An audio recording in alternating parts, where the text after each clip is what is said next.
நேற்றுக்கு நைட்டு நம்ம கடைக்கு ஒரு கஸ்டமர் வந்தாங்க. இதுக்கு முன்னாடியே நம்ம கடைக்கு வந்திருக்காங்க. வந்ததுமே அந்த மொபைல் இந்த மொபைல்னு எல்லா மொபைலையும் பார்த்துட்டு எடுக்க வந்தது ஒரு மொபைல் தான். ஆனால் அங்கே வந்து 2 மொபைல் எடுத்திருந்தாங்க. பேமெண்ட்டை பண்ணிட்டு அன்பாக்ஸ் பண்ணோம். ஃபஸ்ட்டு அவங்க எடுத்த மொபைல் அவங்க அம்மாவுக்கு. என்னதான் நமக்கு ஒரு மொபைல் எடுத்தாலும் அம்மாவுக்கு ஒரு மொபைல் எடுக்கணும் அப்படி ஒரு பாசத்தில் எடுத்தாங்க.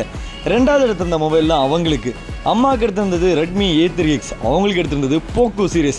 இந்த 2 ஃபோனில் எது உங்கள் ஃபேவரட் ஃபோனுன்னு நீங்களே கமெண்ட் பண்ணுங்கள். வழக்கமாக நம்ம கடைக்கு வரது எதனால ப்ரோ அப்படின்னு கேட்டதுக்கு அவங்க சொன்னது, நாங்கள் வந்துட்டு நிறைய கடையில் போய் ட்ரை பண்ணி பார்த்தோம். ஆனால் எல்லா கடையிலுமே ரொம்ப ரேட் அதிகமாக இருந்தது. ஆனால் அங்கே தான் நமக்கு ஒரு ஃப்ரெண்ட்லியாகவும் ஒரு ஃபேண்டசியாகவும் ரொம்ப அழகான ஒரு எக்ஸ்பென்சிவாக ஒரு ஃப்ரெண்ட்ஷிப் போல் ரொம்ப மொபைல் ரொம்ப ரேட்டு கம்மியாகவும் இங்கே வந்துட்டு தந்தாங்க.